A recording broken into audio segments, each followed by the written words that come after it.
अस्सलाम वालेकुम जी। एक और वीडियो में आपके साथ हाजिर हैं। इस दुआ के साथ आगाज़ करते हैं कि अल्लाह ताला तमाम बीमारों को शिफाई कामला आजरा नसीब फरमाए। लें जी, बॉर्डर गवास्कर सीरीज़ का मिला सज गया है और पहला मैच जो कि पर्थ में खेला जाना है तकरीबन 6 घंटे बाद स्टार्ट होने जा रहा है। इस मैच में रोहित शर्मा की क़ियादत इंडिया को हासिल नहीं होगी क्योंकि रोहित शर्मा टीम के साथ ट्रैवल नहीं कर सके क्योंकि उनका अल्लाह ताला ने उन्हें बेटे से नवाजा है। तो रोहित शर्मा को मुबारकबाद भी इसके ऊपर देंगे। अच्छा जी, सबसे पहले तो हम की पोजीशंस और की पॉइंट्स के ऊपर बात कर लेते हैं पहले टेस्ट के हवाले से जो कि पर्थ पे खेला जा रहा है। पहला सवाल तो ये है कि इंडिया बैटिंग करे या bowling. I would personally suggest कि इंडिया को बॉलिंग के लिए जाना चाहिए क्योंकि पर्थ पे पहला सेशन सबसे ज़्यादा ख़तरनाक होता है। उसके बाद जब क्रैक्स पड़ते हैं तब पिच फोर्थ या थर्ड इनिंग्स में जाके तंग करती है। लेकिन सबसे जो ख़तरनाक सेशन है वो नए बॉल के साथ है and with Bumrah and Siraj there India can fancy their chances. और इंडिया को 3 से 4 विकेट पहले सेशन में मिनिमम टारगेट करनी चाहिए to restrict Australia up to 200। तो मेरा तो सजेशन ये रहेगा कि बैटिंग को चैलेंज करने की बावजूद की जगह पर इंडिया पहले बॉलिंग करे। अगर आप न्यूजीलैंड के खिलाफ इंडिया का पहला टेस्ट याद है आपको, जिसमें इंडिया 46 पर ही ढेर हो गया था, तो उसमें भी पहला सेशन ही मुश्किल था। उसके बाद 180 रन बनाए थे न्यूजीलैंड ने उसी पिच पर उसी दिन पे सेकेंड और थर्ड सेशन में। वो पहला सेशन ही था जो इंडिया को ले गया था। तो इंडिया को अपनी बैटिंग को एक्सपोज करने की ज़रूरत नहीं है, ख़ास तौर पर जब 3-0 से बैटिंग की वजह से हार के आ रहे हैं। यहाँ बॉलिंग का काम है कि वो पहले जाके इम्पैक्ट क्रिएट करे, 4 से 5 विकेट्स टारगेट करे, ऑस्ट्रेलिया को बैकफुट पे पुश कर दे। अगर आप ऑस्ट्रेलिया की बैटिंग लाइनअप देखें तो ख्वाजा, स्मिथ और हेड, ये 3 की पोजीशंस हैं। लबुशेन वन डाउन पे बहुत इंपॉर्टेंट पोजीशन पे है, लेकिन बैटर्स 3 की हैं, ख्वाजा, ट्रेविस हेड और स्मिथ। इन तीनों को अगर इंडिया ने कंट्रोल कर लिया तो इंडिया मैच को कंट्रोल कर लेगा क्योंकि ऑस्ट्रेलिया की बैटिंग उतनी डोमिनेटिंग नहीं है जितनी ऑस्ट्रेलिया की बॉलिंग लाइनअप डोमिनेट करती है, आपको इस सीरीज में नजर आएगी। तो India can go through the batting lineup as quickly as possible, उतना इंडिया के लिए अच्छा है। तो सबसे इम्पोर्टेंट चीज़ तो होगी कि जी इंडिया पहले बॉलिंग करे, चाहे इसमें आपको फोर्थ डे का चेस मिलता है पर्थ पे, लेकिन वो रिस्क छोटा रिस्क है। पहले सेशन में इंडिया पहले बैटिंग करते हुए 4 से 5 विकेटें गंवा देगा तो वो छोटा रिस्क है। अच्छा जी, इंडिया की तरफ से की पोजीशंस, पहले तो प्रिडिक्शंस दे लें। केएल राहुल आपको इस सीरीज में अच्छा करता नजर आएगा। ये वही लड़का है जिसने साउथ अफ्रीका के अगेंस्ट मारा है और यही वही लड़का है जिसके स्किल को हमेशा हमने बैक किया है कि भाई ये स्किलफुल बैटर है, ये किसी भी पोजीशन पे खुद को मेंटेन कर सकता है। तो as an opener KL Rahul would do good. और कल को जब रोहित आएगा इसकी पोजीशन बेहतर होगी, चेंज होगी, तब भी केएल राहुल आपको इस सीरीज में अच्छा परफॉर्म करता नजर आएगा। तो पहली चीज़ तो ये, तो रोहित के ना होने से केएल राहुल को चांस मिला। दूसरा की मैन जो इनका है वो है इनका पाटेकर। पाटेकर जो है वो की मैन इसलिए है क्योंकि उसकी पोजीशन बहुत की है, नेट्स में अच्छी बैटिंग करता भी नज़र आया और इंडिया एक जब इंडियन यानी कि लोकल उनके जो टूर्नामेंट्स हैं उसमें बहुत अच्छे रन बना के आ रहा है।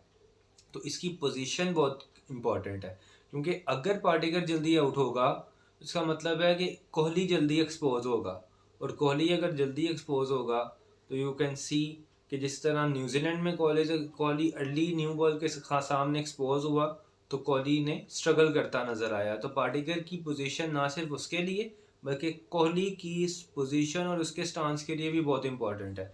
और ये इसके पास वन टाइम लड़के के पास लाइफ टाइम अपॉर्चुनिटी है। मैं फिर कह रहा हूँ, यहाँ कर गया ना तो लंबा इंडिया के लिए खेल जाएगा, चाहे उसके लिए नई पोजीशन और मुश्किल पोजीशन है, लेकिन अगर ये यहाँ कर जाता है, इस दबाव को सह जाता है और 30-40 ही करता रहता है, तो पाटेकर आप देखेंगे कि इंडिया के लिए लंबा खेलेगा, लाइफ टाइम अपॉर्चुनिटी है इसके लिए। कोहली के लिए पहला टेस्ट बहुत इंपॉर्टेंट है और पहली इनिंग्स बहुत इंपॉर्टेंट है। सेकंड इनिंग्स में चाहे आप तीसरे नंबर पे बारी लें चौथी लें, मुश्किल होता है परफॉर्म करना। पहली इनिंग्स इज़ द की। अगर इंडिया पहली इनिंग्स में कोहली जो है वो 60-70 रन भी बना देता है, 50 कर जाता है, तो कोहली को आपको रिदम आता नज़र आएगा। बॉलिंग में अगर आप देखें तो जडेजा जी आपको बता दें कि ड्रॉप होंगे कल के टेस्ट से, क्योंकि जडेजा ने आज के नेट में बॉलिंग नहीं की। जडेजा को बॉलिंग करते का कम मौका मिला, बहुत कम बॉलिंग की। अश्विन बेसिकली क्योंकि लेफ्टीज बहुत ज़्यादा हैं ऑस्ट्रेलियन साइड में, ख्वाजा हैं, हेड हैं, तो इस तरह उनके लेफ्टी बैटर ज़्यादा हैं, तो वो एक ऑफ स्पिनर के साथ जा रहे हैं क्योंकि वो हमेशा एंगल के साथ अच्छा बॉल डालते हैं लेफ्टीज को। वो राइट के अगेंस्ट भी इक्वली इफेक्टिव है अश्विन, लेकिन अश्विन स्पेशलिस्ट काउंट होता है लेफ्टीज के अगेंस्ट। और ऑस्ट्रेलिया के इवन राइटीज जो हैं, लबुशेन, स्मिथ, दोनों स्ट्रगल करते नजर आए। तो उनकी राइटिस की स्ट्रगल भी है और लेफ्टिस को वो ऑलरेडी स्ट्रगल करवाता है, तो अश्विन का रोल बहुत इंपॉर्टेंट हो जाता है। सबसे पहले तो की बॉलर है इनका बुमराह, जो कि कैप्टन भी है। बुमराह का ऊपर से विकेट्स देना सबसे ज़्यादा इंपॉर्टेंट है, और अगर बुमराह चला तो वो ऐसा बॉलर है जो 10 विकेटें ले जाए। अगर ना चला तो इंडिया स्ट्रगल करेगा। दो मेन बॉलर्स हैं जी, एक इनका बुमराह है, एक इनका अश्विन है। जबकि आप दूसरी तरफ जाएंगे देखेंगे तो कमिंस, हेजलवुड, स्टार्क, वहाँ आपको लाइन ज़्यादा आपको वैरायटी मिलेगी बॉलर्स की जो कि इफेक्टिव हैं। तो लेकिन इंडिया के पास मेन लाइन में दो बॉलर्स हैं, अगर दो में से एक भी अच्छा कर जाएगा तो ये 250 तक ऑस्ट्रेलिया को रोक लेंगे। दोनों अच्छा कर जाएंगे तो 170-80 में ऑस्ट्रेलिया को वाइंड अप कर देगी इंडिया। और इंडिया के लिए यही ज़रूरी है कि इंडिया इन्हें जल्दी से जल्दी वाइंड अप करे। हम तो चाहेंगे जी कि इंडिया 4-1 से जीते, WTC का फाइनल खेले, चाहे हम पाकिस्तान से हैं, लेकिन क्योंकि इंडिया 2 दफ़ा फाइनल खेला है तो इंडिया डिजर्व करता है। एक न्यूजीलैंड का 3-0 का फेंटा जो है, इफेक्ट तो उसने बहुत बैडली किया है, लेकिन हम इससे इंडियन टीम को इतना डीरेट नहीं कर सकते कि वो डिजर्वर्स नहीं है। वो आज भी डिजर्व करते हैं WTC का फाइनल, और मैं समझता हूँ जीतना भी डिजर्व करते हैं।